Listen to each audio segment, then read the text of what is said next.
Hi, I'm Gordy Tobut, also known as Glowby, the bubbler. And this is how I made that absurdly large bubbling net for the Guinness World Record attempt. I'm going to weave it, and it's going to be up to my associates to fly the crazy thing. They are Gary Perlman, Dr. You Are Awesome, and Steve Langley of the Soap Bubble Circus. The goal here is to make a bubbling net that has a total area of at least 11 square meters. And the mesh size can be no larger than 1,000 square centimeters. So I'm going to aim at a total size of about 12 square meters, and my mesh size is going to be 12 inches square. That comes out to 865 square centimeters. Wish me luck. I usually use tools like this to make my bubbling nets. A netting needle about yay big, and a sizing card like this, 2.5 inches, my favorite. But for this project,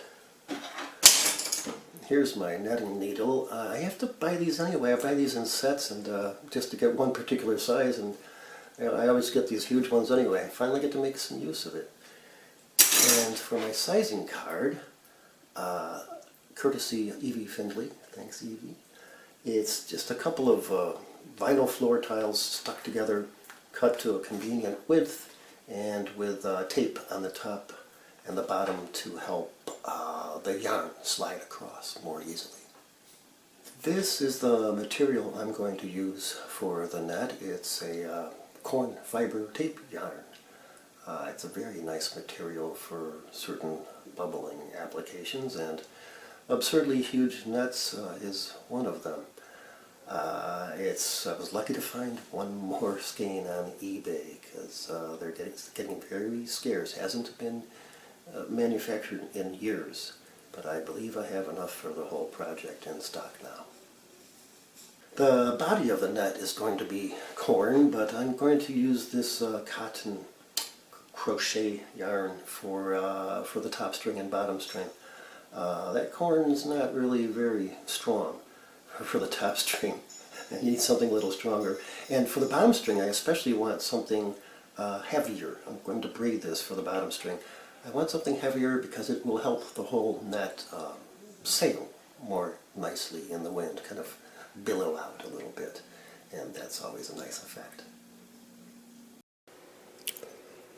The first step is to braid the bottom string. My nets aren't quite triangular. I substitute a heavier length of material for the bottommost 3 rows on it.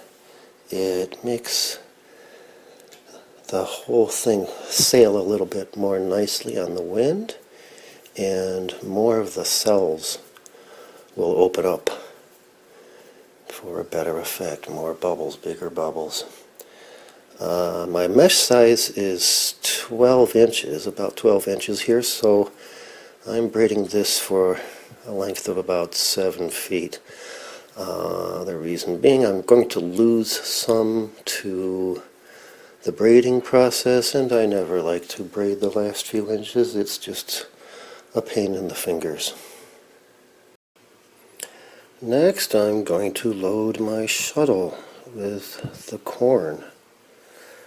I calculate that the body of the net is going to be about 75 grams, and this shuttle would probably hold it all, but I'm going to end a little shy. I don't want to waste this stuff.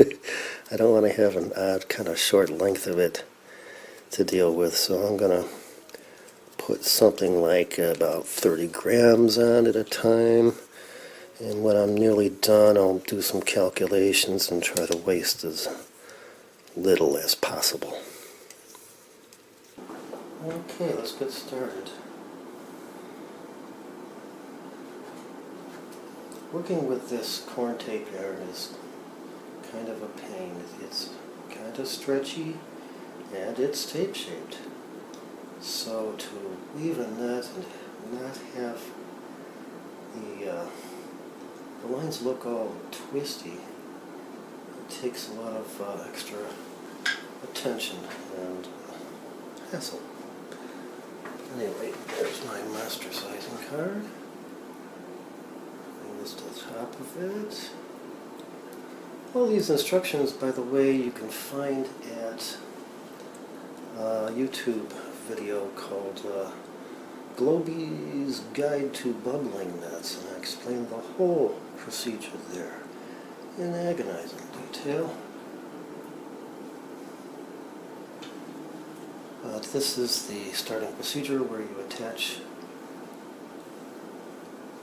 to the bottom string, like so. Now, one of the weird parts with this yarn is, well, it's stretchy. You know, if it's 5% stretch on like little 2 inches of mesh, it doesn't amount to much. On 12 inches, it's another story. So I have to at least be consistent with the amount of tension I put on the yarn as I build this thing, or else it'll come out odd. Well, here's how things look after 4 rows. I'm already halfway across the room, and it's getting really big. I calculated that my target is going to be 15 rows. If not, I'll just make another row. But at 15 rows, I should be past 11 square meters for the whole thing. It just takes time. Lots of time. Okay, here we are at 9 rows, about 2.75 meters, 11 feet or so, and 6 more to go, theoretically. Now, I've been wrapping the yarn a little more tightly around the card. It just seems to come out more evenly and nicer looking that way. But more work to go. More than half still to go. Okay, I finished that 15th row, and the sides came out about what I had calculated. That is 176 inches, almost 4.5 meters. This should be enough to cover the area we need, even with a little shrinkage. Now for the top string. Oh yeah, oh boy, it's not a fun part of the project. From my point of view, this is the most challenging part of the project. I have to braid together 3 lengths of yarn that are almost 22 feet long. It's not fun. I suppose I could use some kind of material in a single length, but you know, that I don't have to braid. But I'm trying to keep up the Glowby standards here and make this thing as nice as I always make them. I usually don't braid things all the way to the end. The last few inches are kind of tedious, but I've already spent so much time on this thing that it's such a little drop in the bucket now to do these last few inches. And besides, if I come up short on this thing, I'm going to be very unhappy. I don't want to have to do it over. I don't want to have to substitute some other material. I just want to be done with this so I can get on to the next step. Here we go. Alright, now I just have to tie that off. Here's the top string all stretched out and ready to attach the body. It's my living room wasn't big enough, so I had to use the kitchen and a piece of the hallway here to stretch the whole thing out. This is the sizing card I used to make the body of the net, 12 inches. But when the net was finished, it did some measurements, and the mesh actually came out to something like a little under 11 3/4, like right about there. And that's because this stuff is so stretchy. So I'm going to make a special sizing card for the top that's another 1/4 inch smaller than that. That will compensate for the stretch, and I won't be stretching it so much for the top string. It's just not practical. And it'll account for the material that's always held up in the knots that are made along the top too. So I'm going to cut me a special sizing card for doing the top string. This is the part where I attach the top string. Kind of hard to see, but it's coming along okay. There's the knit, there's my loaded shuttle, a dish rag, sizing cards around here somewhere. The finished net, the whole thing. I gotta step back a little bit. Well, it's done. Next I'll wash it well, put a couple coats of bubble solution on it, give it a quick test, and send it off to the guys in Ohio. They'll double check its size and performance and break it in some more as they practice with it and prepare for the Guinness attempt.